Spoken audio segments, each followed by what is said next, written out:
Coming up tonight on Everything is Electric, the very first episode, we talk week 4 of college football. It's going to be a big one. We've got several big games to preview. We'll preview week 3 of NFL action, including a couple of big games on the way. We'll also talk 2 huge wrestling pay-per-views, or PLEs if you prefer, happening this weekend across WWE and AEW. We'll preview all the major matches. All that and more on the way. You won't want to miss it.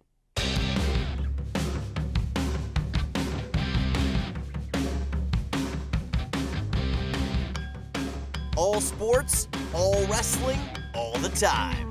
This is Everything is Electric.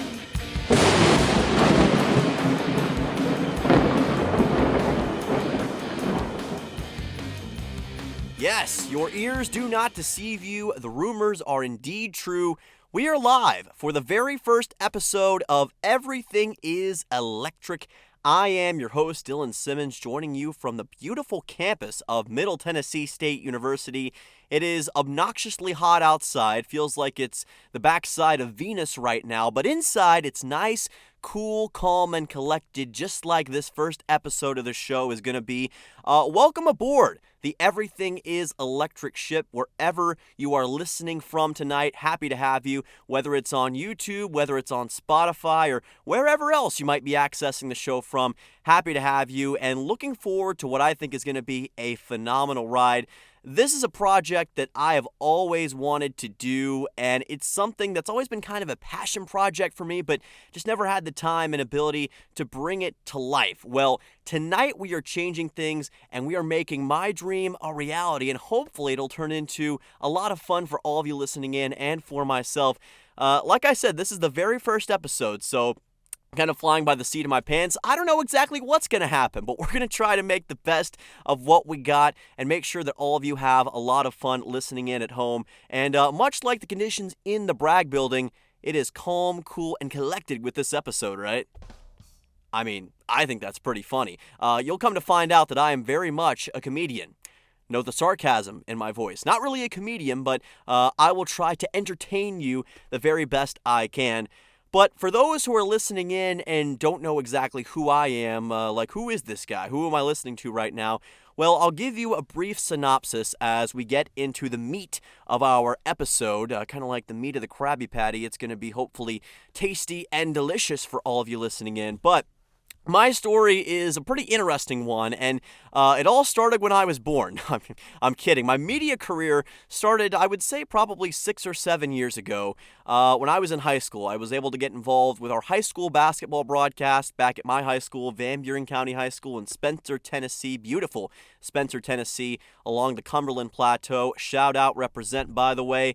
And I'll tell you what, I was really, really passionate about being involved in broadcasting, but I never thought it would turn into a career like it has for me. And over the past few years, I've been incredibly blessed and incredibly honored to be given the opportunity to do a tremendous amount of things. And the basketball broadcasts were great at Van Buren.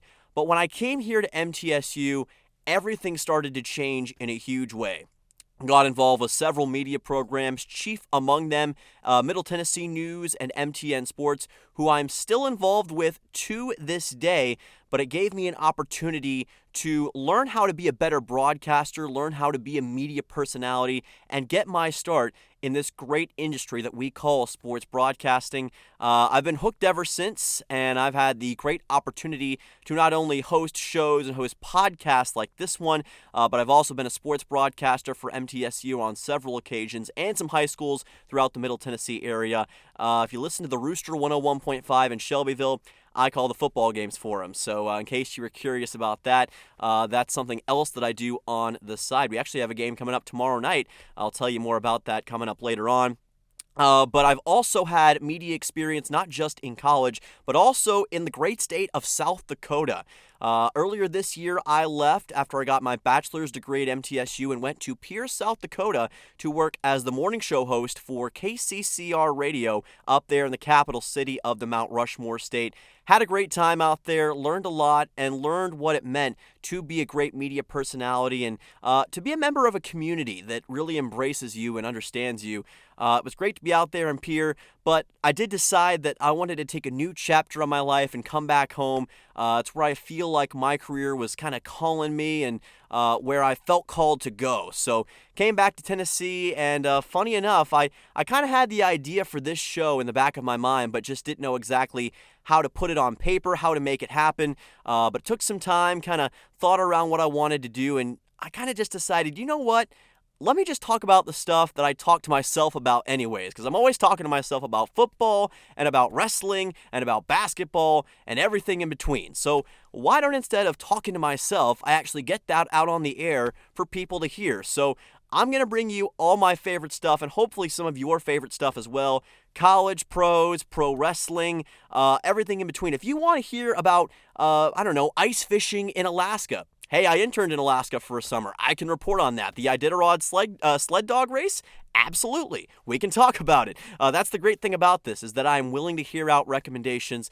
So that is my pitch for you listening into this show tonight. By the way, I'm still a master's student at MTSU, so for all of our college listeners out there, I'm right along with you. I'm a professional student, so I decided to go back. I was just like, once is not enough. I got to go back and go for a second time. But I'm looking forward to this show tonight, and hopefully you'll like what I have to say. So I'm going to quit babbling about myself, and we'll get right into the fun. How about that? So we're going to start with college football. In my opinion, the greatest sport ever given from above, the greatest sport on this planet. Nothing quite fills my heart with so much joy like Saturdays in the fall. And I'm not the first person to say it, and I'm sure a lot of people agree with me out there. But I tell you what, it is just something special. I've enjoyed the first 3 weeks of the season, and we got a big week 4 coming up. So we're going to preview some big matchups. Now, I do want to preface this by saying we can't preview every single matchup in college football, so we're gonna skip over some. And if we don't talk about your favorite, I understand your frustration. Give it time. We'll probably cover a lot of the major teams out there if they play in a big game. So your time is on the way, but we're focusing on the big matchups. Basically, the 3 ranked matchups this week is what's getting the spotlight. We may briefly touch on some other matchups later on, but let's get right into it with the first one for our college football preview section. We're going to start with number 17 Texas Tech, 3-0, taking on number 16 Utah, also 3-0. The opening line right now has Utah as a 4.5-point favorite. This is according to ESPN, which is where most of these lines that I'm going to bring up tonight come from.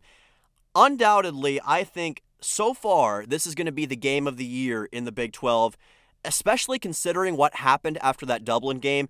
I mean, we all saw what happened to Kansas State after Iowa State, Kansas State went down. Lesson to college football teams out there, don't play in Dublin. But especially if you're going to play in Dublin, don't lose in Dublin. And that is no shot against our Irish fans out there and our Irish fans of this 5-second-old show, 5-second-old show, I should say. Everything is electric. Because Ireland is a great country with great fans, but it seems like you got some bad luck if you play out there, at least in the past couple years. I mean, Kansas State joined Florida State. But there is good news for your Wildcats. Maybe in 2026 you'll be right back to where you should be. But I'm getting off topic. Back to the game at hand. Texas Tech, Utah. We're going to start with Texas Tech's angle on this game. To me, this is the validation game for Texas Tech to show that they are legit in this race for the Big 12 and the college football playoff. I've grown up kind of watching Texas Tech be I hate to say middling program, but for lack of a better term, a middling program, kind of 6-6, 7-5. Some year with losing records. They just haven't been taken seriously. They had Patrick Mahomes on that team for a few years, and they still couldn't do better than basically a 6-7 win season. Cliff Kingsbury was the head coach for a while. They had all that coaching and player talent, and still couldn't make it happen. So this is a game for them to validate, yeah, we are contenders in the CFP. We also have to ask the question, can a team be built largely from the portal and still get it done in the Big 12? We saw it work in the ACC with Florida State in 2023. Then it didn't work, obviously, last year. Second Florida State mention in this Big 12 game. Man, Noles fans are really going to like this, and I'm a Miami fan. We'll get more into that later. Colorado also used the transfer portal in the Big 12. they've had mixed success, but they haven't been able to bring a conference championship to the table yet. Obviously, Dion hasn't gotten a lot of time, but you get my point there. Now, they have a really, really good offense, but they haven't been tested much. Baron Morton, 903 passing yards, 11 passing touchdowns, tied for most in the country right now. Coy Eakin, 245 receiving yards. This team is the number one scoring offense in the country, averaging 58 points per game. You heard that correctly. 58 points per game. I had to tap the microphone just to make sure you really had that sink into your head. Now again, has it been against the best teams? No. They've played East Texas A&M. They played Oregon State last week. The other team's eluding me right now, but obviously it hasn't been the top-of-the-line competition out there. But it's not just the offense that's looked good for our Red Raider fans. Scoring defense, number 22 in the country, not bad. Gave up just 14 to the Beavers last week. So the scoring defense has gotten it done as well. Now, looking at this from the Utah perspective. Utah, a team last year, they went through, and how do I describe this? How do I put this? I'm going to say they went through HE double hockey sticks. Cam Rising got injured early in the year. A season was a bit of a wash. A 5-7 record overall. You just don't see that from a Kyle Whittingham team for the most part. I mean, this is a guy who's been an uber reliable, ultra successful coach, and they've had a ton of success over there in the past few years. Obviously, they won the Pac-12 going away for a few years. They've been a really good program. The problem is last year they just kind of had the wheels come apart at the worst possible time because they had injuries that really put them behind the eight ball. So that was the issue for Utah. Now, in 2025, it looks like they're a new kind of team. We saw how serious they could be in that win over UCLA. Now, I understand that UCLA is going through some problems right now. I know some of our Vols fans, because I am from Tennessee, a lot of Vols fans have been laughing at the misfortune of our friends over at UCLA. Hey, I want UCLA to succeed. Personally, I think that the program, when they're good, they're entertaining to watch because, I think UCLA has got a great history. The Rose Bowl is always, it hasn't been rocking recently, but it's a great venue to play college football on. But Utah, again, they've looked good so far. Brought in Devin Dampier from New Mexico along with his coordinator Jason Beck. They have revolutionized this offense once again. By the way, shout out Dampier and New Mexico. I played for them in the College Football 25 video game and took them all the way to the College Football Playoff as the head coach. So, hey, I'm just saying, maybe my video game was a process when it came to the success of Devin Dampier on offense because I had him as a Heisman contender, and hey, he might be one in real life too. So maybe Devin Dampier is just that darn good, and Jason Beck, he's right there with him. Now, are there concerns for Utah? Yes. The Wyoming game does leave you scratching your head a little bit. 3 points in the first half, especially after how explosive they had looked. It does make you think, man, are they going to do that again? Because that's not going to cut it against Texas Tech. So the question you got to ask, is it just a letdown or is it a look-ahead game? Now, Dampier has 628 passing yards, 198 rushing yards, which, by the way, leads the team.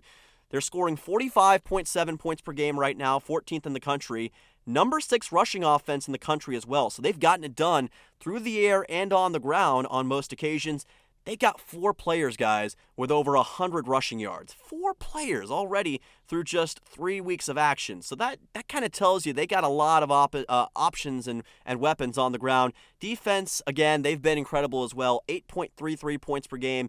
8th in the nation right now in scoring defense, which is sensational. So they got the stats to back them up, even though they had some trouble with Wyoming, but the defense did show out, despite the offense looking a little bit suspect. Now, to me, this game comes down to the defenses, specifically which defense can generate more pressure on the opposing QB and who creates more turnovers. Because Morton and Dampier, they're going to get looks, they're going to get opportunities against the opposing defense when they have clean pockets. We know they can get it done. They're like surgeons out there, just taking care of the problem. But if you can put pressure on them with your defensive line, could be another story. Both teams average 3 sacks per game, so about even there, and they both generated 5 turnovers on the season. So it's almost scary how evenly matched they look on paper. But as a wise man once said, games are not played on paper. A wise man's Josh Pate, by the way, big fan. I'm going to go with Utah to win this because I trust Devin Dampier and this offense more against Tech's defense than the other way around. I know Texas Tech has had a lot of success, and Utah did struggle with Wyoming, but I think Devin Dampier showed it last year at New Mexico. He's got his offensive coordinator who's already done great things with him and the Utah offense. Plus, I think that the Utes have a bit more of that, I guess, winning intangible associated with them. I like Whittingham because he knows how to get the job done in these situations. And you can't discount that home terrain. Utah being at home in Salt Lake City, going to be hard for Texas Tech to overcome. It is not easy to win in that venue. I don't care who you ask. Ask 2021 Oregon under Mario Cristobal how hard it is to win there. Give me Utah and Kyle Whittingham to win a great game, 28-24. Going to be the big noon kickoff game as well. Should be, I think, one of the games of the day. All right, for our next college football game, number 9 Illinois versus number 19 Indiana. Imagine telling somebody, I don't know, 3 or 4 years ago, maybe not even that far away, maybe like 2 years ago, that in 2025, Illinois versus Indiana is going to be a very consequential game that could determine who gets in the Big Ten championship. It's going to be between two top 20 opponents as well. They would have looked at you and thought you were, well, stupid. They would have thought there's no way. Either that or you're a time traveler, one of the two, which, hey, maybe you are, don't know. May have some time travelers listening to the show tonight, and if so, does Miami win the 2025 national championship? Let me know in the comments. IU is a 5.5-point favorite entering this game. Now, Illinois, they're a team that I'm not entirely sold on, to be honest, and I might upset some of the Illini fans out here, but I think that they may be one of the more uncertain teams for me. That's not to say they can't succeed, though, or do well, but I think we're basing a lot of what we expected them this year off of what they did last year, which is a big problem for me in the AP poll.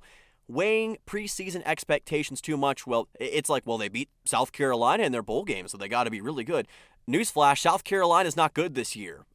Sorry to all of our Gamecock fans. I am upsetting a lot of people. I'm supposed to be establishing goodwill on the first episode, and I just keep calling out fan bases. So my apologies, guys. I gotta work on that. I think they're a solid team, Illinois, but I'm not sure they're number 9 in the nation good. At least, not yet.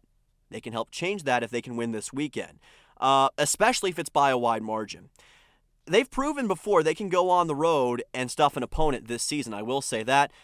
Beat Duke, which I know Duke isn't exactly lauded as one of the better teams in college football, but that's a hard place to play and get a victory for any ACC team and really any team in general. Manny Diaz has built a solid culture, and they handled them pretty well. Luke Altmaier showed us last year he's a pretty solid quarterback, over 700 passing yards already this season. Hank Beatty over 200 receiving yards. Next closest receiver has 89. So it's really been the Hank Beatty show as far as that goes. The defense has been a super strong point. Not giving up more than 19 points to Duke, Western Michigan, and Western Illinois. It's the number 5 scoring D in the country, so it's pretty darn good. How will they measure up to Indiana? That is the unanswered question that we're going to have answered soon enough.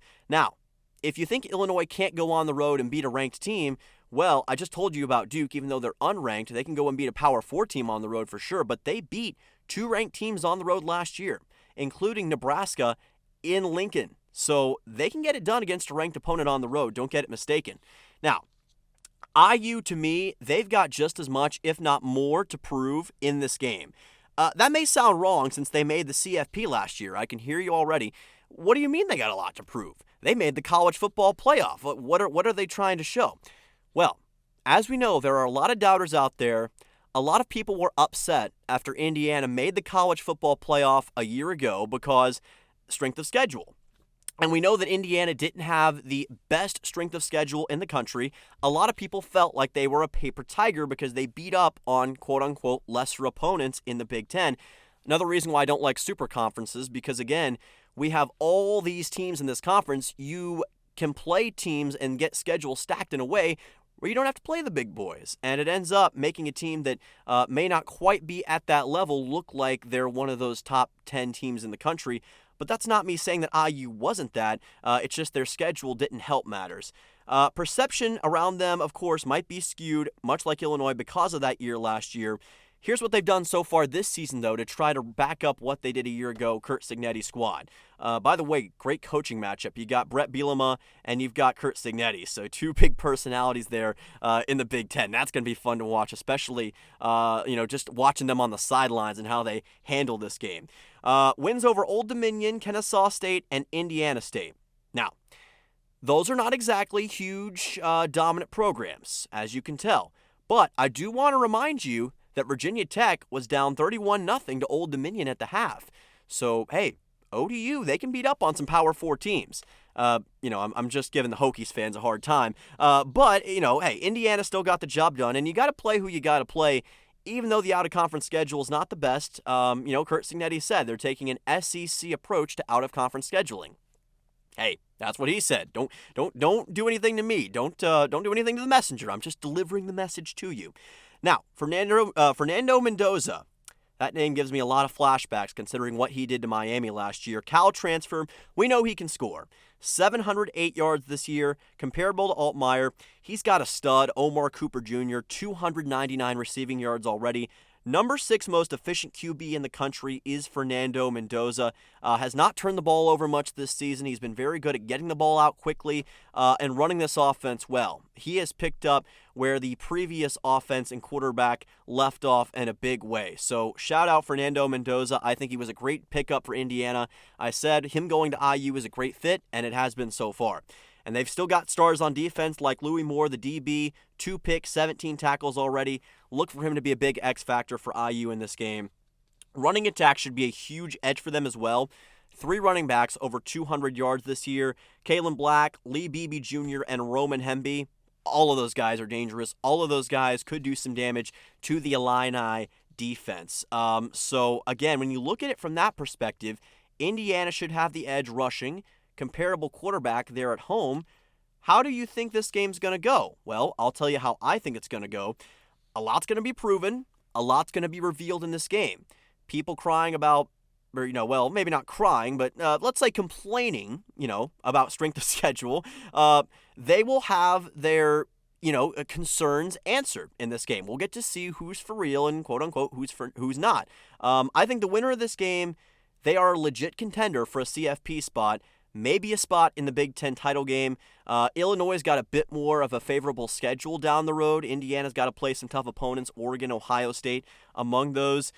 To me, I think IU has more potential for those game-breaking explosive plays, considering what we've seen from their offense this year. But they're going to be a little more apt to make this into a track meet, especially at home. They're going to want to get off to a quick start, really kind of punch Illinois in the mouth, as Gus Johnson would say. Illinois, though, they've got a steady QB, and they've got a ferocious defense that's already proven themselves to me in a big way this year against Duke, despite my concerns. I really could see this going either way. I could see a lot of situations where Indiana wins, where Illinois wins by a score, 2 scores on either side. Against my better judgment, I'm going to say Illinois is going to go on the road and do what they did to Nebraska last year with a 27-16 win. And I think it's going to be a game where Illinois may get off to a slow start. I think Indiana does get that opening lead, but I think Illinois kind of absorbs that blow like they did against Duke. They persevere, and they take over in the second half. Altmaier has a big game. I think he goes for around 250, 2 or 3 touchdowns, and I think the defense creates several turnovers for the Illini, just enough to get the job done. And Illinois moves to 4-0 and maybe 6-7 in the country if things boil down a certain way, which is crazy to think that about Illinois. But it's a new era of college football, and Brett Bielema and his team, they're getting it done. That's not to say all hope would be lost for Indiana either, even if they did lose. Still could be a 9-10 win team, and if they get a win over Oregon or Ohio State, playoff is still on the table for them. So don't think either team is out of this if they lose. This is not an elimination game by any means, but give me Illinois to win this, and if they do, the path to Indy could be there for them because their only tough game left, their only really tough game would be at home against Ohio State, where they would probably be able to, they're not going to be favored, but they would at least have a good opportunity to pull off a win. So give me Illinois in a really fun game over there in the Big Ten. By the way, College Game Day probably should have gone there. I know a lot of people were talking about that. I understand College Game Day not going to the Big Ten or the Big Noon game because you don't want to interfere with Fox. I guess I understand that. And I understand as well that you're not going to have Indiana, Illinois on your network, but this is the game. I mean, come on. This is the game that's really going to be the most important for the playoff, in my opinion, this week. But, hey, I'm not the one who decides where College Game Day goes. And I'm a Miami fan, and I'm saying it should have been at Indiana in Bloomington. But either way, it's going to be a good game, and it is deserving of a College Game Day spot on NBC in primetime. Okay, last college football game preview, full preview. Last ranked matchup, number 22 Auburn takes on number 11 Oklahoma. This will be on ABC in the afternoon slot at 2:30 Central, 3:30 Eastern. If you want the best story-driven game of the week, this is it, ladies and gentlemen. Jackson Arnold going back to Norman for the first time since last season. Not to mention that you have two teams that are looking to emerge in a big way in the Southeastern Conference. The Heisman favorite is also going to be in the building looking for a breakout. That is Mr. John Mateer, who has made a believer out of me. Oklahoma, a 6.5-point favorite at home heading into this game. So let's start with our friends, the number 22 ranked Tigers. Now, Auburn has been a really fun team to watch this year, which I did not expect to say at the beginning of the season. I'm going to look at this in a certain way with Auburn. They've been a really fun team to watch this year. I think the reason I've been so interested in them is because of their progress so far. I did not see this coming out of them. I'm going to kind of give myself a little bit of flack for what I said at the beginning of the season about Auburn because I was admittedly really pessimistic. I didn't air this out on any show, but I did not think they were going to be any sort of playoff contender or factor in the SEC race, and they may still not be, but I didn't expect them to have this start to the season. I predicted them to lose to Baylor. I'm just going to be honest with you. Honesty is the best policy, by the way. I'm not going to fib to you. I'm going to tell you what I actually thought was going to happen. And I thought Auburn was going to lose to Baylor. They didn't. Jackson Arnold's been working really well in this offense. It feels like he's picked up that gear that he didn't have at Oklahoma. Over 500 passing yards and a $192 on the ground so far. He's avoided any INTs this year, somewhat of a problem a year ago. Looks very comfortable in this offense. Credit Hugh Freeze for bringing the good stuff out of him, and also the Auburn offense in general for avoiding turnovers, because we said it last year. Well, we didn't say it on this show, but a lot of pundits and people said they've got talent, they've got ability, but they can't get out of their own way with turnovers. That's been the thing that's been holding them back. Well, they've mitigated that problem this year. They haven't turned the ball over hardly any, and they're out there competing and showing their talent. So obviously change is working, and Jackson Arnold, again, looks really comfortable in this offense. Jeremiah Cobb, great 1-2 punch with Auburn on the ground. You've already got Arnold, who's great as a running quarterback. Jeremiah Cobb, great on the ground. Combined, they've got over 500 rushing yards already, which is crazy already. I mean, just 3 games into the season, already combined for over 500 rushing yards. 6.8 yards per carry for Cobb. They've also got a really good wide receiver group. You got Cam Coleman, Eric Singleton Jr., Horatio Fields, Malcolm Simmons. You've got a lot of great WRs on that roster. I don't know if anyone's ever in the history of humanity called wide receivers WRs, but that's what I'm going to call them. Maybe that'll stick. We'll find out. This is the most talented Auburn team I've seen in a long time. I think you got to go back to maybe 2019 Auburn. I mean, we're talking the fringes of the Gus Bus era. Probably the last time that they looked this good, at least as far as the talent goes and the way they're playing up to potential. That win over Baylor really showed me something. I think that it really endeared their ability to me as well. I don't know if they're going to be a legit SEC championship contender. They may win just 6 or 7 games all year, but what they are showing is a power and a punch, which they didn't have last year at all. They had way too much inconsistency, and they messed up way too much to be a legit contender. This year, they are not showing those same symptoms, and they're showing they're going to be a really tough out for anybody who's got to play them on their schedule. Now, Oklahoma. A lot needs to be said about the potential this Oklahoma team has. Listen, I'm going to be kind of like RJ Young here and tell you that Oklahoma, they could be legit championship contenders. So it's not just RJ saying it, I'm saying it too. I think a lot of people have kind of put Oklahoma in the background. They don't really put them into the realm of the Ohio States, the Oregons, the Georgias this year. But, and I you know what I mean by that. I mean, you understand what I'm trying to tell you in saying that, right? You can't quite accurately describe it, but you understand what I'm talking about. But this team can be at that level if things boil down a certain way. I really think they can be. Now, John Mateer, he's one of those QBs that seems to have that it factor. Gets the job done. Something about guys from Washington State at the QB position. I'm telling you got Cam Ward, John Mateer, Drew Bledsoe, Mark Rippon. Don't forget Minshew Mania was at Washington State back in 2018. So I'm telling you, the Cougars know how to develop quarterbacks. It's just a thing. More of you QBs need to go to Washington State. You're almost guaranteed to be like an all-star quarterback. Something about it, man. But in all seriousness, I think Mateer's got the potential to go as far in college as a lot of them because of the team he has.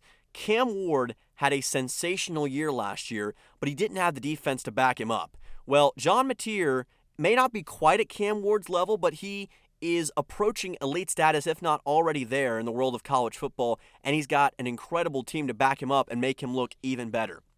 Mateer, number 7 passing yards in passing yards per game right now. 314 per game is what he's averaging. 5 touchdowns. Does need to cut back on the turnovers a bit. That's kind of been his lone flaw so far. Has 3 INTs. I think that'll get sorted out as time goes on. And you don't have to... You can have issues with interceptions, but you can also be able to mitigate that with your other play on the field. But you just can't have those INTs in crucial moments. And that put them behind in the Michigan game. It allowed the Wolverines to make it closer than it should have been because Oklahoma was clearly the better team in that game. But they let Michigan stay in with mistakes like that. I do want to see a bit more from Mateer before we just give him the Heisman. I know a lot of people are really revving him up right now, saying he may be the best QB in the country, and he might be. But we also have to recognize that we're only 3 games in. So yes, I am excited. I think Mateer has the potential to bring this team to a top level. They could be national title contenders, but they could also flame out. We haven't seen enough to know that for sure yet. So we got to see John Mateer play really good SEC level competition. This is going to be kind of a test of that. He's going to be helped by that defense in this game, though, no matter what. Number 4 scoring defense in the nation, 6.33 points per game. Their pass rush, it's exceptional right now. Secondary's great. We knew that last year. Oklahoma had an elite defense last year, and the common knock on the Sooners was always, man, they got a great defense. I mean, if only they had an offense to go with it. And they had Jackson Arnold as their quarterback for a lot of those games, and they were like, we just need a quarterback or something that can figure this out. Well, John Mateer is now there, and he's got that, but he's also got to beat the guy who, quote-unquote, held Oklahoma back. That's why the story for this game is so interesting. Number 16 rushing offense in the country for Auburn. Rushing is not something Oklahoma does a lot. Auburn, much better at that. Number 16 rushing offense in the country, as I mentioned. You're talking about a team that runs it for about 156 yards per game in the Sooners. It's not bad. They can do it. They just rely more on Mateer, so I don't think it's necessarily a weakness, but it just hasn't broken through in a huge way against a really great team yet. Going to be kind of a clash of styles because Auburn loves to run it. Oklahoma much more of an aerial team as far as the offense goes. So again, a styles clash, if you will. AJ Styles for all of our WWE fans out there. Stay tuned, by the way. Wrestlepalooza predictions coming up later on. Auburn's a really solid team. I don't know if they're quite on the level of Oklahoma. They got a lot of talent. All due respect to Jackson Arnold and Hugh Freeze for what they've been able to do so far. Trying to beat OU is hard enough. Having to go into Norman feels like a really tall task, especially against that defense, which Auburn has not seen a caliber of defense quite like that yet. I think the Sooners' defense is going to be opportunistic. They're going to create turnovers. They're going to give John Mateer a chance to feast. And if John Mateer gets an opportunity to get ahead and be a front runner in this game, I think that's where he's at his best. Jackson Arnold, he's obviously going to be motivated. I don't discount that at all. He's going to be motivated to go in and show Brent Venables and his old team just how good he really is and how good he is in his new situation. I think he'll make great plays, but I think Oklahoma's going to make a statement. That's what I really think. I think it could be close early, but I think Oklahoma, kind of like Illinois in the Indiana game, is just going to kind of run away with it at the end. So I'm taking OU to win this game 34-10. Yes, 34-10, 24 points is my prediction for Oklahoma. I know it's drastic. That's a big blowout to predict, especially in a spot like this. But I really think Oklahoma is going to get the job done. That game, of course, ABC, 2:30 Central, 3:30 Eastern on ABC, should be a good one in the world of the SEC. We'll do a quick blitz package with all the other college football games, and to give a little bit of a preface here, a blitz package basically on this show is a quick run through of some games that we don't have time to go fully in depth on them, but we'll give them the time of day. So we're going to start with my number 4 Miami Hurricanes taking on the Florida Gators. I have a lot of Gators fans in my life, trust me. I've been ragging on them mercilessly this season, especially after the rough start. 1-2 losses to USF and LSU. DJ Lagway going from Heisman contender to throwing 5 picks. We don't want to kick a guy while he's down because DJ Lagway's a talented quarterback, but it's tough sledding for this Florida offense right now. Defense has looked really good, but they haven't gotten a chance to show just how good they really are. Miami, listen, I'm really biased about what Miami's capable of this year. In my 10 years of watching Hurricanes football, this is the best Miami team I've ever seen. I think they're going to run away with this one. I think Miami's going to take this in a big way. I'm not going to go far as to say if they win this, they should be number 1 because, again, you don't want to be too biased. We're going to try to keep this somewhat unbiased on the show, but I do think Miami's going to win this one in a big way. College game day in Coral Gables. First time that's happened since 2020. First time with fans in attendance since 2017, the Notre Dame game. If you can remember back to that Mark Richt era contest. Number 21, Michigan taking on Nebraska. This is a game that Nebraska is looking to announce themselves on the national scale. Michigan kind of looking for a pick-me-up after losing to Oklahoma a couple weeks back. This is going to be tricky. Michigan on the road has been somewhat questionable in the past couple seasons. Haven't really been that great outside the big house under Sharon Moore. But they have been able to go on the road before and get the job done in the past few years, and they still have some of those players. Bryce Underwood looks solid, but he also has made some mistakes. We saw that against Oklahoma. He's a freshman, so he's going to do that. Nebraska, to me, this is where you've got to show something because there's been a lot of hype around them. Maybe a playoff contender if things boil down a certain way. A lot of talent. This is year 3 of Matt Rule. Everyone knows what happens in year 3 of Matt Rule. Can Michigan get the job done here, or will Nebraska defend home turf? I'm going to say Michigan wins this. I think the Wolverines go on the road, low-scoring game. I still have a lot of questions about Nebraska. Cincinnati game didn't endear them to me, but maybe it was more of a week 1 fluke. We'll find out. Finally, South Carolina takes on number 23 Missouri. Don't have a lot of faith in the Gamecocks right now. I'm taking the Tigers to win this one pretty easily, especially if Lenora Sellers is going to be out. I don't think the Gamecocks have much of a chance. So I think Missouri takes this one pretty easily. So that is our college football preview for this week. But we're just getting started. 37 minutes into the show. This is going to be a long episode, folks. Hang with us. We're gonna try to make sure we don't take up all your time. But that's the great thing about this is that if you're watching or listening on YouTube or Spotify, you can go back, and if you can't watch the whole show now, you can go back and watch the rest of it later because there's this nifty thing called the pause button. It's a great innovation, I'm telling you what. So make sure you use that pause button if you have to. Okay, NFL game previews. We're going to go over the 2 big ones for this weekend, at least in my opinion. We're going to start with the Rams 2-0 versus the Philadelphia Eagles, also 2-0. This is going to be one that tells us a lot about the state of these 2 teams at this juncture in the season. Still a lot to figure out with both of them. If you ask me, Philly is a 3.5-point favorite at home. The Rams they've been a weird team to watch this year. They get into this weird defensive slugfest in Week 1 versus the Texans. We all saw it, especially considering what the Rams used to be on offense and what the head coach they've got in Sean McVay. It was odd to see that low scoring of a game. They win 14-9.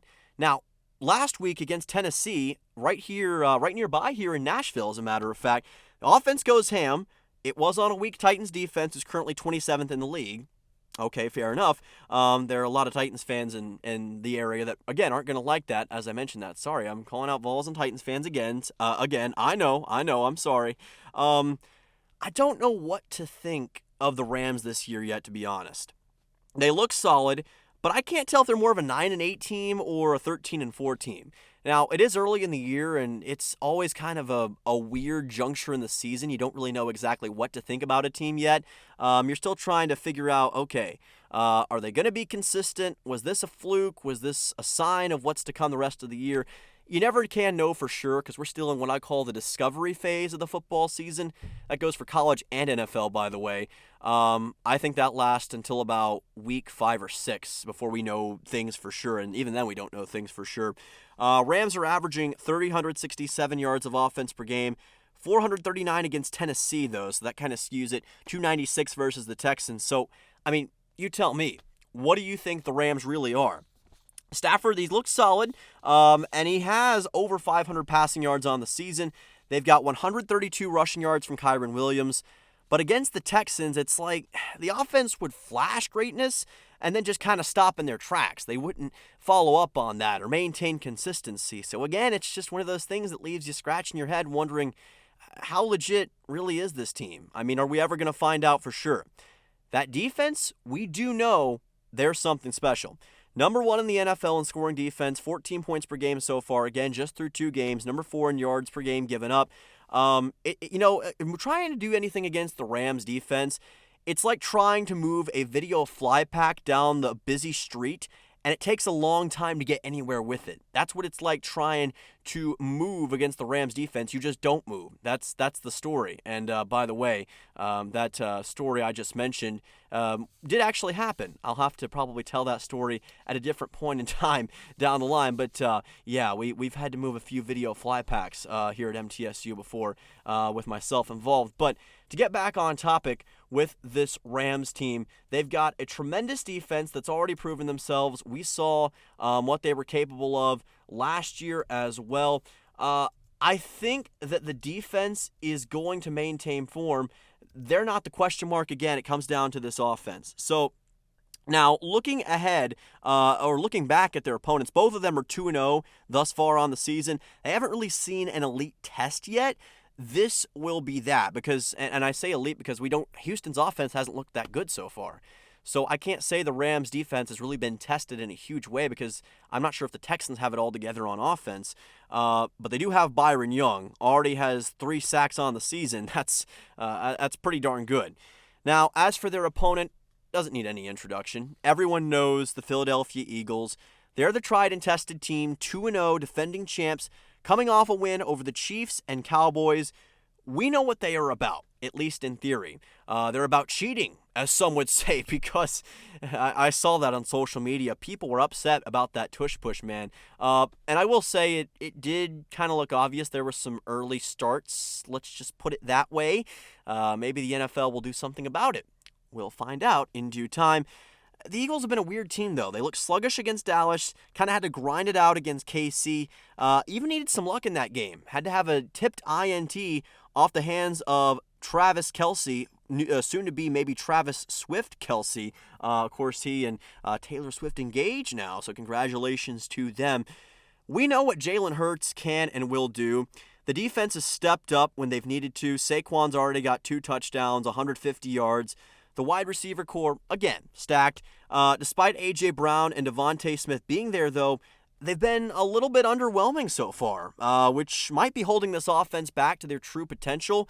No one is even in the top 50 on the team in receiving yards in the league. So that's a little concerning considering they're supposed to have one of the best receiving cores in the league. Maybe that's because of the caliber of opponent they're playing, but we just saw the Giants put up, 41 against Dallas, so it is kind of shocking that the Eagles couldn't do more on their offensive side of the football. And then against the Eagles, obviously a tougher team, but still considering what they did in the Super Bowl, makes you wonder, makes you start to ask those questions. I don't doubt the defense, though. They're still as ferocious as they've been. 18.5 points per game given up. Playmakers all over the field. Shout out Reed Blankenship, former MTSU Blue Raider, showing out in a big way. Look at Dak Prescott, Jalen Carter, Cooper DeJean, Jordan Davis. You get it. For some reason on my sheet, I had Dak Prescott listed on the Eagles defense.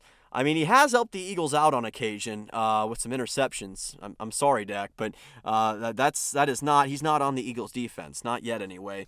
But the Eagles defense is good. That's the bottom line. They've played two solid opponents, which again may skew some of their metrics. How much can we put in a team that has won by a combined 7 points in their last two games, though? They've won close both times, so it's really tough to say exactly how good they really are when they're having to win these games close, because I don't know if the Cowboys are going to be that good this season. Personally, I think the Cowboys aren't going to make the playoffs, so the fact they played them close at home, even with the weather delay, pretty odd. Now, they did that about 2 years ago. It did not work out for them. We saw this Eagles team, not the exact same Eagles team, but they won a lot of close games in 2023, got off to, a 10-1 start, and then eventually towards the end of the year, everything kind of fell apart as they started playing down a competition, and they just collapsed in a huge way. Had some people calling for Nick Sirianni to get fired. Imagine that timeline. Imagine Nick Sirianni getting fired after that season. What world would we live in now? I mean, Philly streets would never have been taken to after the Super Bowl if that had happened. So it would have changed everything. I'm telling you what, Patrick Mahomes and the Chiefs may have won a third straight Super Bowl. So maybe things worked out for the best for some of you fans at home. But this Eagles team has got to make sure not to go back to that, because they don't want another season like what happened in 2023, and I worry they're trending more in that direction. Maybe it's a bit of a hangover, a Super Bowl hangover. We'll see. This is going to be a game of two great defenses, obviously. I think both teams have questions that can and will be answered in this game. To me, it's going to be whichever offense breaks through first, because then they dictate the tempo. I think Philly is just a bit stronger overall. I think the Eagles win this. It's a bit of a low-scoring contest, but they're going to be at home. I think they'll have just enough to get the win. Give me the Eagles 24-16. I think they get it.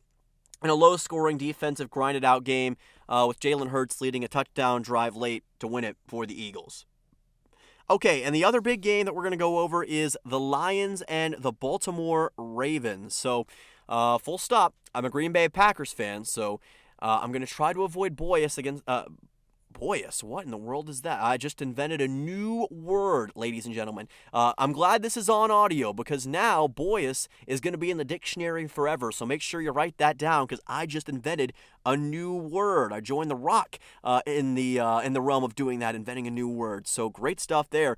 But getting back to the contest, basically we should be set for a game where one fan base thinks they're going to the Super Bowl and the other might be hitting a little bit of a panic button, because that's just the way things go. One thing we know for sure about NFL fans, and really sports fans in general, they're going to overreact. It's just what we do. It's part of it. Baltimore currently a 4.5-point favorite to win this game. I know what I was going to say before I went on my little tirade about Boyus. I was going to say that I'm going to try to avoid bias. That's the word I was looking for against Lions fans, because I am a Packers fan, so I'm going to try to avoid it. But talking about the Lions, they're a team that a lot of people have been saying a lot of things about after week one against my Packers. Now, they lost in, frankly, horrific fashion, got manhandled on both lines. People thought the season might be a tough one. They weren't saying it was over. I mean, some were. Some of the overreactionary fans were. But they did say, I don't think this Lions team, especially without Ben Johnson in this new era, without both coordinators, is going to be able to stack up to what they did in previous years. Well, week two, I think, quelled a lot of those fears. The Bears game happened. 52-21. 334 passing yards for Goff, 5 passing touchdowns for Goff, Amon-Ra with over 100 yards and 3 receiving touchdowns, all against Ben Johnson. That's about all that needs to be said. I think that kind of speaks for itself. The Lions were far and away the better team in that game, and they took care of business in a big way. I don't doubt the Lions can't get the job done and compete. I think they're going to make the playoffs. I just don't think they're going to win the division. I think the Packers are going to win the division, but I think the Lions can keep it close. And we'll see what happens in that game in Detroit, because the Packers have not been able to win in Detroit in a couple of years. So we'll see how that game goes. The big thing and the big question you got to ask is, how high is Detroit's ceiling? And, it's easy to beat up on the Bears, but the Ravens and Baltimore, you going to be able to do the same thing? I don't know. We're going to have to find out. How good's the Lions' defense? That's another question to ask. They were injured last year, kind of got exposed towards the end of the year because of those injuries. But, we saw what the Packers were able to do in week one, and they gave up 21 to Chicago even with the win. Is that a symptom of a larger issue? Is that something that the Ravens can exploit? there's no way to know for sure. Again, we're still in the discovery phase. That little week 5 orb is still rotating around, and we still got to figure out a lot of things about this Lions team. The Packers had their way against them in week 1 again, and the Bears put up more points, as I mentioned previously. That might be the X factor in this game. This Lions defense, currently the number 21 scoring defense in the league. If that continues, it could hold them back. It could. This could be seen as a prove-it game depending on who you ask because, again, people will be saying, you beat up on the Bears, but you got pretty well beaten by the Packers. How do you handle going on the road again, this time against the Ravens? Now, the Ravens. I've had a lot to say about the Ravens and really haven't had a chance to say it on a public stage before. They're perhaps the single most frustrating team to watch in the NFL, and others have said that before me, but they're always a step away from true greatness, and they have let way, way, way too many games like this one that they've got coming up get away from them in the past. So, the Ravens are going to have to answer the question of can they get it done against an opponent like Detroit and not have the game slip away from them in the fourth quarter. That's not to say they haven't won big games before, but if you get in that situation again, can you hold on to that lead? I don't need to go over a lot of what Baltimore has. You guys know Lamar Jackson, Derrick Henry, Zay Flowers, Mark Andrews. They've got the talent to go out there, then win a bunch of games, which they will. They'll win 11 or 12 games this year, make the postseason, probably win the AFC North. That game against Cleveland, that was a display of what they can be at when they're able to dictate the game and dominate throughout. That's the thing. The Ravens are really good front runners. They go out and they compete well against these, lower-end teams, for lack of a better term. When they're able to dictate the pace, that's when they're at their best. Lamar so far this year, 434 passing yards, 6 passing touchdowns, which is tied, by the way, with Jared Goff for first. So 2 teams with really good quarterbacks, as you can tell. Lamar's been Lamar, as you'd expect. Derrick Henry didn't have to do a lot last week, but we saw what he did in Buffalo. It was a Buffalo bulldozing job. I can't remember who the defender was that got stiff-armed by Derrick Henry, but hopefully he's been able to heal from that utterly horrifying experience, because that had to be terrifying to go up against Derrick Henry. I can only imagine what tackling him, the kind of nightmares, what trying to tackling him would create for people. You don't doubt them. I don't even doubt the defense that much for Baltimore. They have to close this game, like I said, in the fourth quarter. And that comes down to the coaching staff doing what they need to do to get the job done. So Harbaugh and his staff have got to do what it takes to make sure that they can close out this game and not let the Lions back into it, because if they do, if they slip up, we know that Detroit is going to be right there. They don't go away. They are one of the last teams to quit. Really, they never quit in the NFL, but they're one of the last teams to, wave the white flag in a game. They will fight until the bitter end. Dan Campbell, hey, it doesn't matter if he's down 18 points. He'll still pull out a fake punt in the fourth quarter. He does not give a dang. He wants to win the football game, and by gosh, he's going to do everything he can to make it happen. The Ravens are going to have to understand that, because if they let even a sliver of an opportunity back for the Lions to get into this game, it could be a very uncomfortable situation for Ravens fans. So, looking at this one, I think it's going to be a shootout, much like the Bills-Ravens game in Week 1. I'm expecting a similar style game. Maybe not the exact beats of that game, but kind of like what we saw. I think this is a game where the onus is going to be on both teams, more so on Baltimore, though, because Detroit at least has some easy games coming up. They've got the Browns, Bengals, and the Chiefs. I know I said the Chiefs, but listen, they're 0-2 right now. They're kind of down bad, as some of the kids would say. They may not be as good as we thought they were. So the Chiefs might be an easy win for some folks this year. I mean, hey, we'll find out, right? The Ravens, by the way, they've got those same Chiefs, but they also have the Texans and the Rams on the way. Texans, despite being 0-2, they should still, in theory, be a playoff team. And that Rams team, 2-0, could be 3-0 if they can win their game against Philly this week. So they're going to be pretty darn good, too. Contenders in the NFC West right now. If Baltimore loses, it could create a doomsday scenario in the eyes of some people and put pressure on this team in the wrong way. I think that the urgency gives Baltimore the edge in this game. I think they'll be able to do what they were unable to do against Buffalo. It may be a bit of a Pyrrhic victory and a little bit of, too late, because they should have gotten that done in Week 1. Otherwise, they could be a 2-0, maybe 3-0 team after this week. But I think they do get it done this time against Detroit, move to 3-0. in a shootout game in Baltimore, 45-38 on Monday Night Football on ESPN. Give me the Ravens to get the job done. Should be a fun one.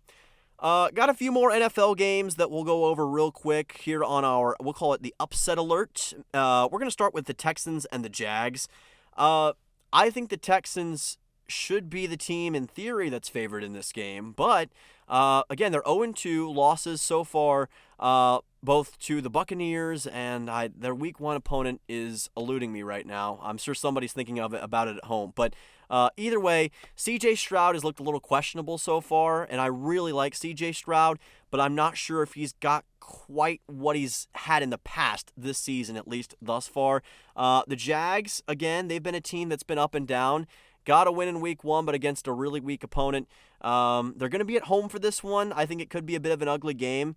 Jacksonville, though, could upset Houston. I will take Houston to win. Cardinals versus the 49ers. I think that San Francisco should win this game, but I do think Arizona has the potential to keep it close because this Niners team has looked a lot more mortal this year. I think they're still trying to get some things figured out as far as getting that offense back to what it was, especially after all the injuries last year, kind of getting the system rebooted and back in order, if you catch my drift. That could leave them exposed here. So my upset pick for Arizona, I'm going to say Arizona wins, is what I'm going to say. I do think the Cardinals go in, they pull an upset. I do think they've just got a little bit more of a motivation to go in and win this than the Niners would be. I think they'll get it done. Chiefs versus Giants. I think Kansas City takes this on Sunday Night Football, but if they lose this game, oh dear.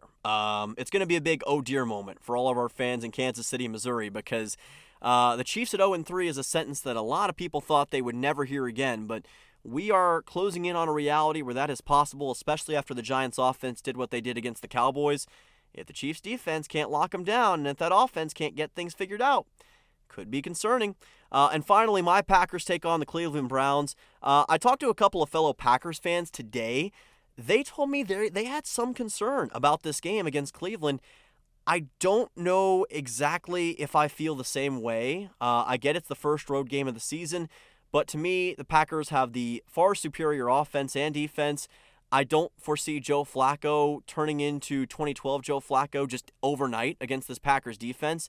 To me, they should have the advantage on the lines as well, which is going to be the big determining factor.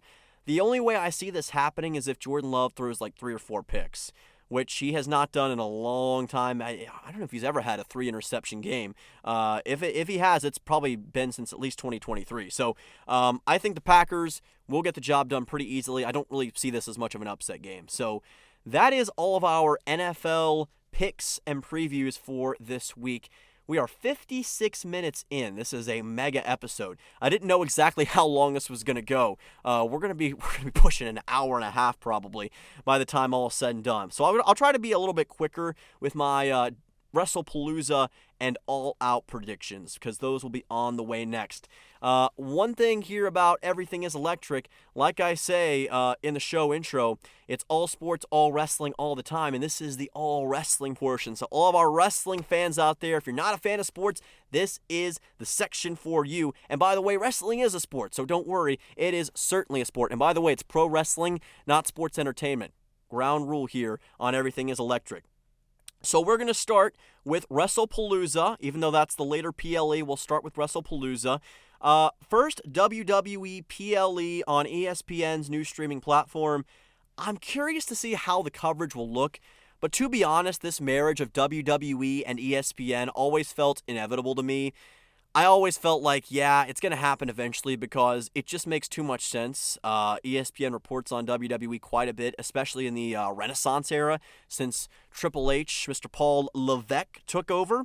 And it felt like this was going to happen at some point in time, but it is still going to be surreal seeing WWE on ESPN. It's a weird world we live in, but hey, TKO, they're making things happen, although it's not going to be good in the wallets of some folks. Let's look into the big matches, though. I'll stop talking about the outside stuff and what I think is going to go down. So the main event of Wrestlepalooza already been confirmed. By the way, that name Wrestlepalooza, I don't know about that name. Do you guys think Wrestlepalooza is a good name? I've heard mixed opinions on that. Leave that in the comments on Spotify and YouTube as to what you think about the name Wrestlepalooza. I think it's taken off an old ECW name, if I'm not mistaken. But I don't know. It's just a weird name to say. But anyway, Cena versus Lesnar, confirmed main event for Wrestlepalooza. Cena versus Lesnar in 2025. It's a wild world we live in. I feel like I'm 8 years old again watching Extreme Rules 2012. I personally would have preferred this to be Cena Styles, which Triple H, that better happen. We better see John Cena versus AJ Styles because everybody wants it. Everyone's demanding it. And if we go in a world where we have a John Cena retirement tour and we don't get Cena versus Styles, what are we even doing here? What? I mean, we're missing out on an obvious match with a lot of history, a great rivalry, and we're just not going to touch that. I just think that'd be a huge mistake. Regardless, this is the match that we have. Now, here's a question I have about this little rivalry, I guess, between Cena and Lesnar, at least in the context of this match. What is Brock's motivation? Has that really been explained yet? He cut a promo on SmackDown, had a little back and forth with R-Truth, which was great. I think that was a fun segment. Brock ripped his pants as well. Blue underwear, as he says. Check that out on social media if you're interested. But that is something that I don't understand. What's Brock's motivation? What is he trying to prove here? Why does he dislike John? Maybe I missed the promo where he explained this, but I just haven't seen any reason given as to why Brock Lesnar wants to have this match other than you know what? Heck with John Cena, I guess. I guess that's his motivation.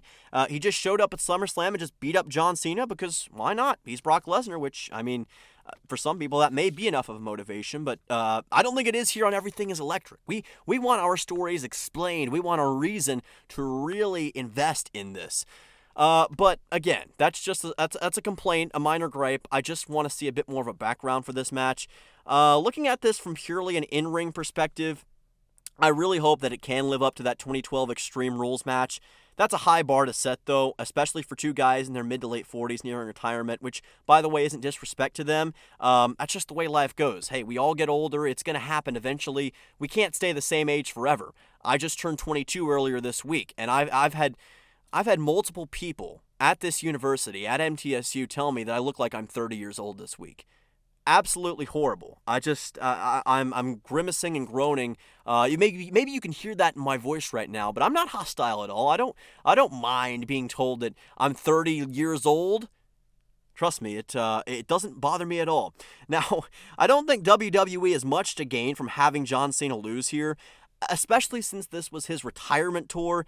He's not that far removed from the loss to Cody as well, so I think if you have Cena lose, it puts a damper on the back half of the retirement tour, unless this is a way to write him off and they have him have a rematch in December with Brock in the final match he has, and then gets his revenge and goes out on top. I mean, maybe.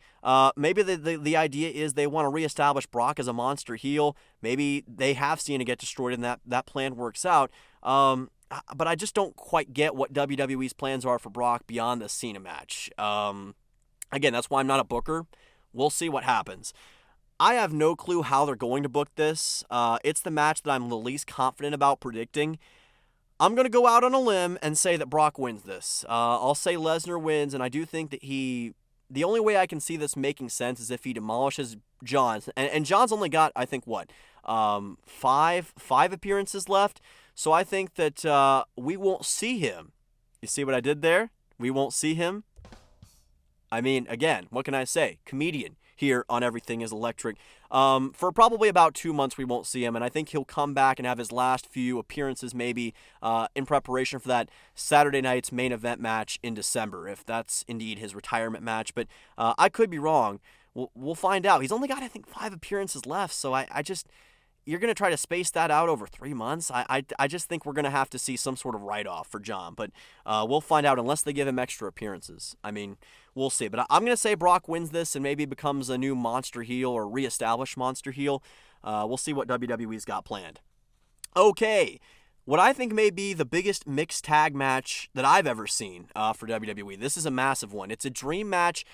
This is something that people have been speculating about for, gosh darn, probably 10 years, because there was always the thought, if CM Punk and AJ Lee ever come back to wrestling, what kind of matches could they have? Not just as individuals and as solo competitors, but as a mixed tag team. Because these mixed tag team matches, they get huge views. People are always, making fantasy bookings about them. Well, we get fantasy becoming reality. I'm slamming the paper to really hammer that home in this. So enjoy this. When you get a dream match like this, make sure you enjoy it, because you don't know when you're going to get to see something like this again.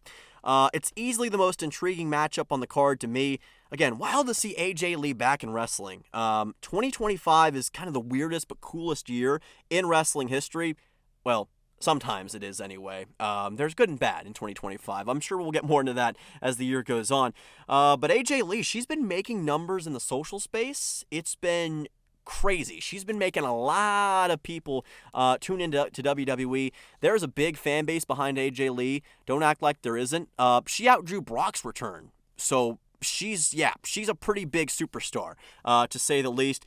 I love the promo work that everyone's been doing leading up to this. Heel Becky Lynch has been exceptional. I think she's been one of the more underrated characters on WWE recently. She's really bought into this new heel persona. She's making it work well, and I kind of agree. I think she is the greatest women's wrestler of all time, personally. That's my opinion. I agree with the heel in this situation. I think Becky's work's been great, and she's making that women's IC title feel prestigious. She's had some great matches with Lyra Valkyria. She had a match with Bayley yet? I can't remember for sure, but she's had great matches. Nikki Bella had a match with her at Clash in Paris. So she's done some great work, and she's going to do great work here as well, I predict. Obviously, both her and her hubby, Seth Rollins, have been great so far. He's been really dang fun to watch as World Heavyweight Champion. I do think that the reign has suffered a bit from the whole Vision thing. I just don't know if the Vision works as a stable. I don't put that as much on Seth. I put that on the booking, because it's the same thing with a lot of Raws, or at least it had been for a little bit. This has been a nice change of pace, but Vision comes out, 20-minute segment. Someone else comes out, says the Vision sucks. There's a match right at the end of the show involving somebody in the Vision. Seth runs in, interferes. Another wrestler runs in, interferes. And we go off the air with a big mess with the Vision standing tall, and sometimes Roman Reigns getting his sneaker stolen. So that's what it was for like 4 or 5 weeks there. But we eventually got it sorted out, and we've kind of gotten some more original stuff with at least this feud. So in all honesty, I'm glad we're getting a break from the Vision. I just don't know if they're entirely necessary. But Seth is a great wrestler, a good promo, and a great World Heavyweight Champion. To me, this feud has reestablished that. And we know Punk and AJ have both been really good in this so far, cutting great promos as you'd expect. You can tell that although this isn't real animosity, it comes across that way. That's that genuine vibe that you sometimes miss from a program. You get it here, and it's a lot of fun. The motivations are sound on all sides. I do think it's hilarious, though, how Seth is still going on about something that happened 13 years ago. A lot of people have been critiquing that, but I will say this. Don't act like you haven't met somebody that is that exact same way.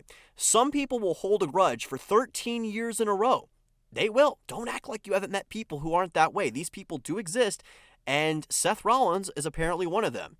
AJ may have a bit of ring rust, especially after 10 years out. That's why I wouldn't blame her if she's not up to her past standard, because, gosh dang, it's been 10 years. So, of course, she's going to have a little bit of reacclimating to do in the ring. She'll figure it out in due time. But that's why I think this is a great thing that it's a mixed tag, because you don't have to have AJ wrestle that much in this match. You obviously want her to wrestle, but you don't have to put too much on her in this situation. You can have Punk and Rollins do the meat of the match, and then you have AJ come in for the big spots where she can annihilate Becky Lynch. I think that's a great way to say it. And I could be wrong. AJ could come in and have a 5-star match right off the bat. I mean, you never know. You never know. It is very possible that situation could happen. So all possibilities are on the table here. Now, Punk and AJ, to me, they're winning this match, or at least they probably should. There is no doubt to me that CM Punk and AJ Lee feel like they need to win this match. We've seen Seth get a lot of wins over Punk in recent times. He's definitely had the last laugh, which is funny considering his quantity of laughs per show. That's my Seth Rollins laugh impression. Let me know if it's any good.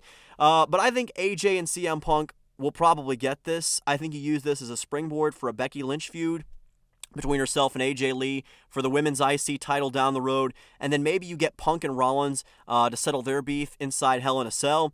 But again, depending on who you ask, they may drag it out to WrestleMania and have Punk win in the main event. So I don't know what they're going to do. It doesn't feel to me like you can drag it out that long. But again, that's up to Mr. Paul Levesque and that booking team, which you can watch on WWE Unreal, by the way, which is a stupid program, my opinion. Don't like the idea of looking too far behind wrestling's curtain.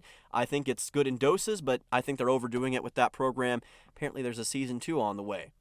Don't agree with it, but either way, I think that I don't know if you can stretch that Punk Rollins feud out too much. I would have them settle their beef pretty soon, and this is a way you can lead into that. Give me AJ CM Punk, as I'm going to call their tag team, to win this match.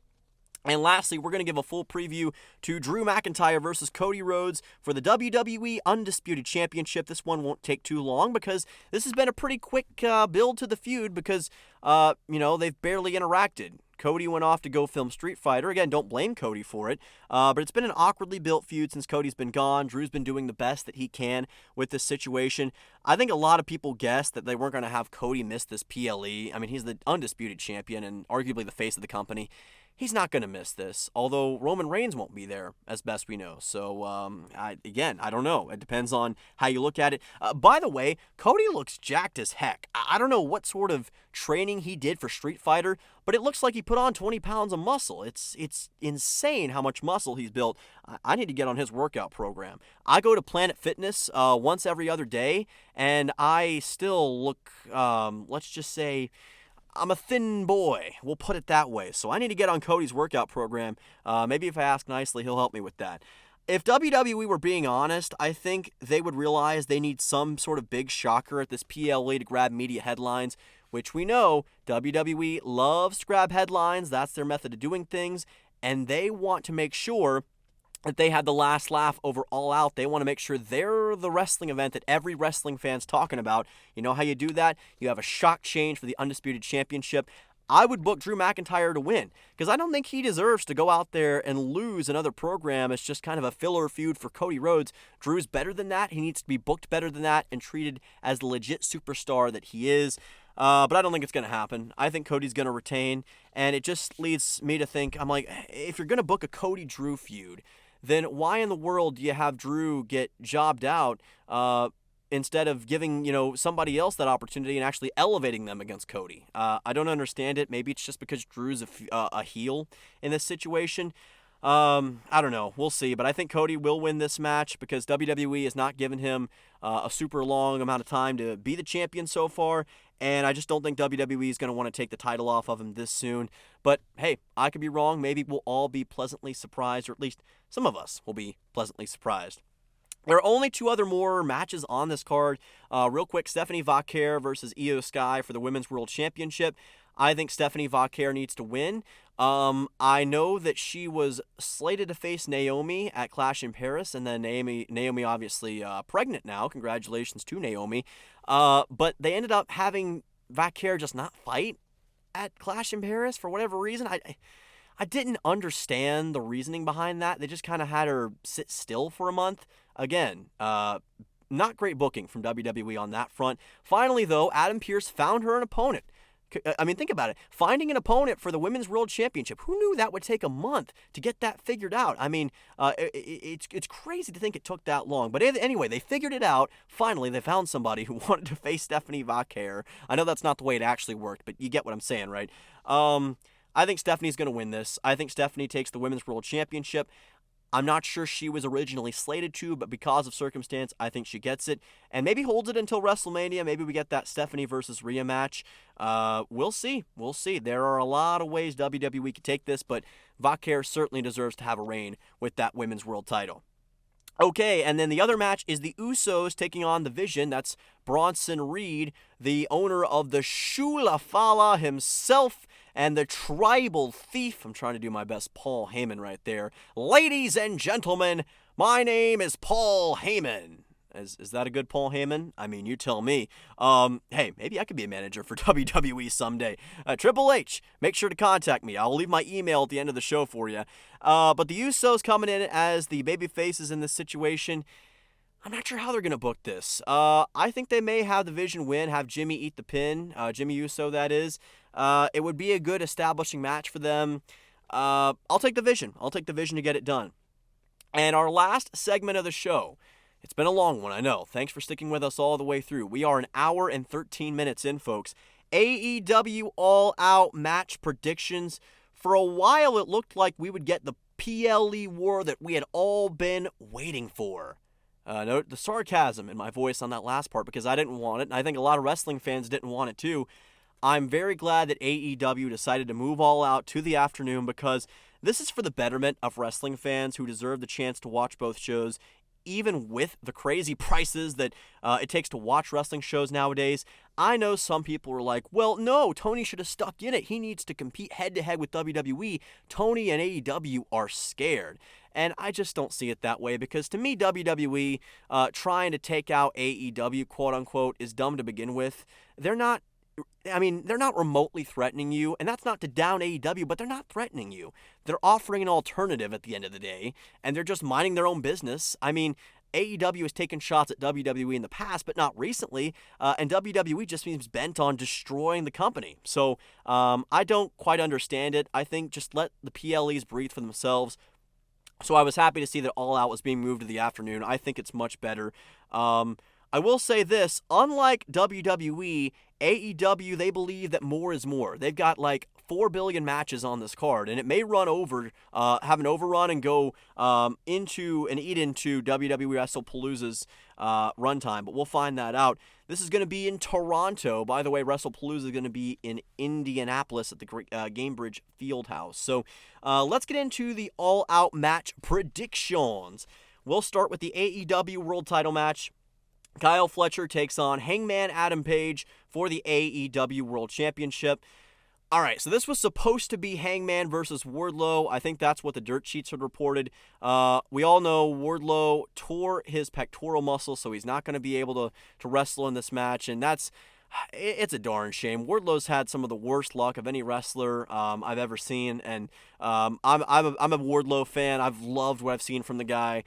He actually looked at my Instagram story back when I went to an AEW event in Nashville and tagged him in it. So I've always enjoyed that part and that little story. So I hope Wardlow gets well. Love to meet him someday in person. So Wardlow, again, that's another guy I'd like to meet down the line. But you know what else I love? Kyle Fletcher. This guy's on his way to becoming a top name in the industry in about 2 years or so. Not just me saying it. A lot of other people are saying the same thing about Kyle Fletcher. Future AEW World Champ, no doubt.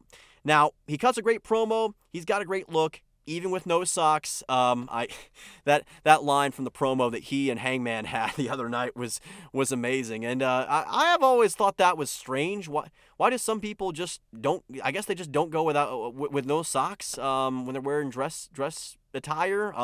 Maybe it's a new thing. I don't understand it, but hey, to each his own. But yeah, Kyle Fletcher, no socks. Even then, he's still great. It's why I love the way they're approaching this. They're giving him a lot of due respect with Hangman putting him over in promos. So I think they're making Kyle out to be a legit great young talent who deserves a lot of respect, which is the way they should. Build up, don't bury your young stars. Now, the Don Callis family, by the way, not going to be at ringside in this match, so keep that in mind. Kyle's a great TNT champion, maybe the best we've had in 2 years. Could be a hot take, but I think he's been great so far. I don't think his time's coming quite yet for the world title. I think we're headed for a world where maybe MJF or Swerve eventually unseats Hangman. So AEW's job here is to make this seem as though it's going to be a match where Kyle's got a realistic shot. With the Don Callis family gone, it's going to make it a little less realistic that it takes place, but I think we'll see a lot of close false finishes that'll make this interesting and not seem like a filler match while we wait for the title to change hands. One thing that will help is that you've got two fantastic wrestlers. If Ospreay versus Hangman is anything to go by, this could legit be a 5-star classic. I'm going to say Hangman wins in a match of the year contender. I think this could be match of the night. It could be a match of the year contender because Fletcher's great. Hangman, if given the right dance partner, is phenomenal. This is going to be a great match, and I think Hangman will get it done. I think this is the main event of All Out, but if it's not, it's certainly main event material. Okay, our second match we're going to look at. FTR takes on Adam Copeland and Christian Cage. I figured this match was going to be for the titles, and I think that was the original plan. Obviously, things went sideways, and that's been changed, but this still works out, especially in Toronto. This has been built really well, and I like the way they've weaved together several storylines to make this match happen.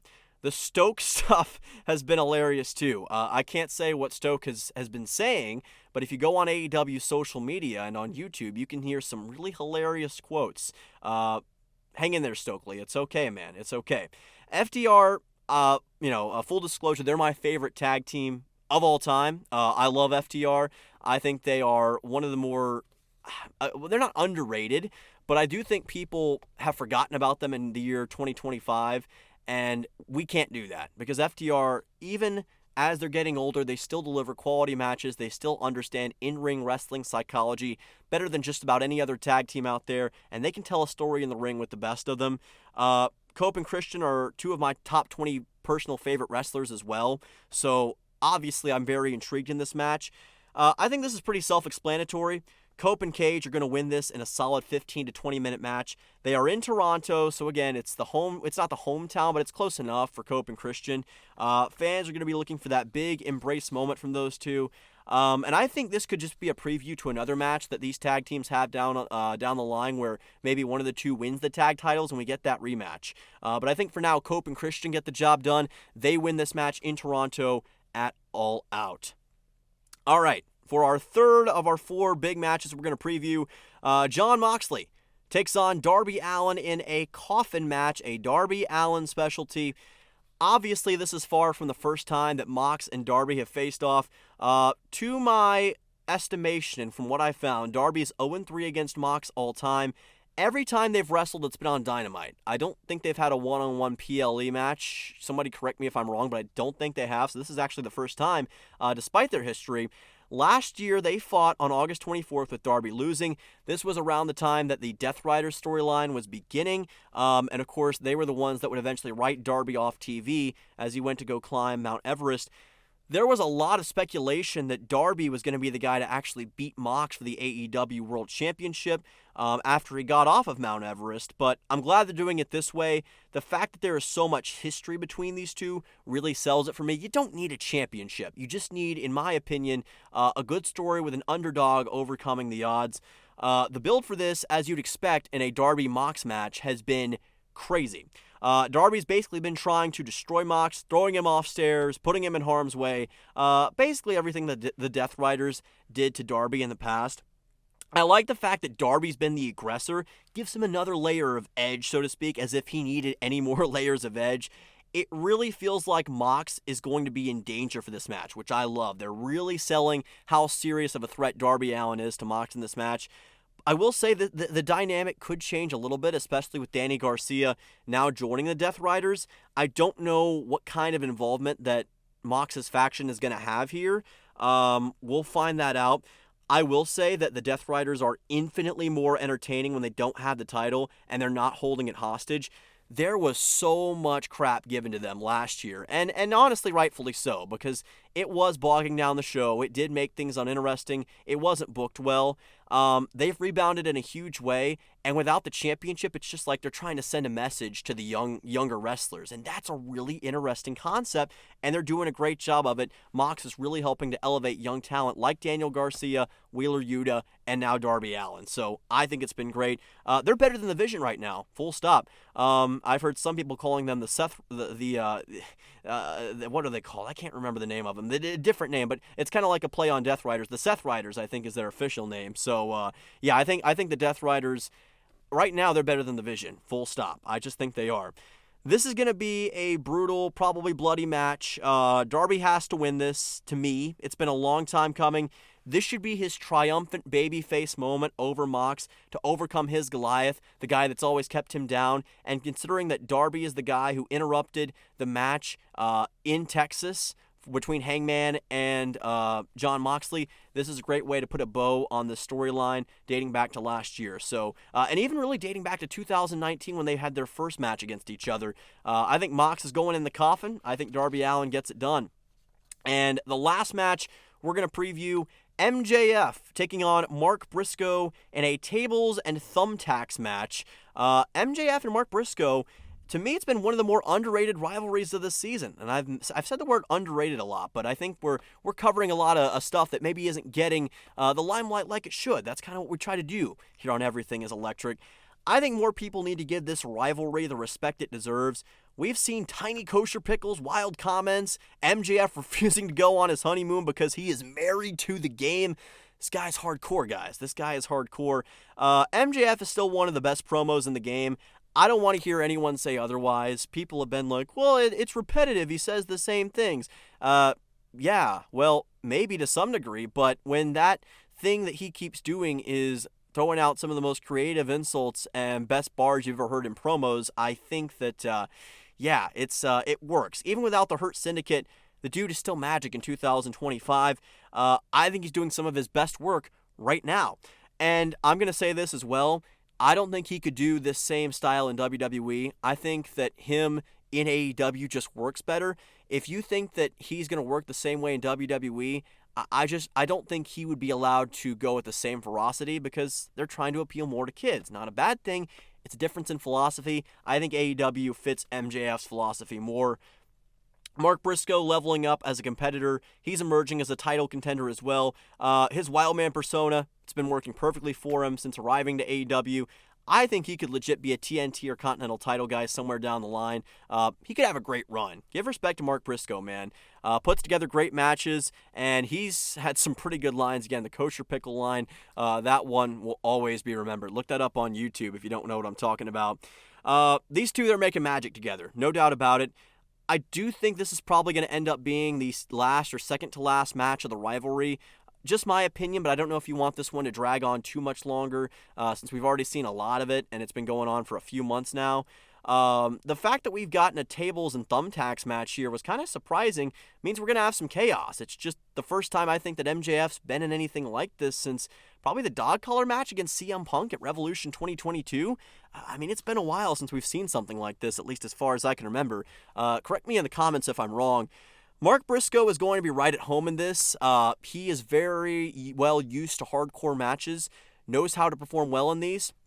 And if you don't believe me, watch back his final two matches alongside his late great brother, Jay Briscoe, against FTR on those Ring of Honor pay-per-views because they'll show you how hardcore Mark Briscoe can get. I think MJF wins, but Briscoe puts up a really spirited fight. Maybe leaves the door open for one more match somewhere down the line. Briscoe might end up passing out in the process, which to me would really sell just how hard he is looking to fight in this match and how much this means to him. Maybe Briscoe goes over in a rubber match sometime in October or November. We'll see how that works out because I think, to me, that would be a great way to bookend this little rivalry. MJF wins in a brutal match. I think it's a really fun one, and it further establishes that MJF is one of the top guys in the industry, bar none. So, that finally is everything we've got for tonight's show. We're an hour and 26 minutes in. I've been talking for an hour and 26 minutes straight. Holy crap. That is wild. But I'm really glad that all of you, if you stuck around this long, thank you for doing so. I would say that shows will probably not be quite this long in the weeks to come. Because we're not going to have as many PLEs, especially two PLEs on the same weekend really makes it a lot longer when you have to add in all the wrestling stuff. But we will have more college football previews and NFL previews coming up in the next few weeks. And we will be back on Tuesday with another fantastic episode. That is the plan. Full college football week 4 reactions as well as NFL week 3 and also Wrestlepalooza and All Out. We will react to all of that. Maybe some other great stuff on the way. Again, leave that in the comments and let me know exactly what you would like to hear. It's been great to have all of you listening in tonight, and I hope you stick around because we've got some really special stuff on the horizon. Like Y2J, Chris Jericho himself, we are breaking down the walls of sports podcasting. That is, we're ready to join the party. I think we've got a really special show here, and I think it's only going to get better as time goes on. So thank you all so much for tuning in. And by the way, if you want to contact me about ideas for the show or stuff that you would like to see, my email is dylansimmonsSB11@gmail.com. Again, that's Dylan Simmons, SB as in sports broadcaster 11, number 11, not the word 11, at gmail.com. Would love to hear what you guys want to see from the show, and any feedback, critiques, all of it's welcome here on Everything is Electric. This was a really fun episode. It's cool to have a dream come true for me, and looking forward to more down the line. So make sure you tune back in on Tuesday, because we're going to be right back here on YouTube and Spotify. So thank you all so much for listening in. This is Dylan Simmons with Everything is Electric. All sports, all wrestling, all the time. So long, and have an electric night, everybody.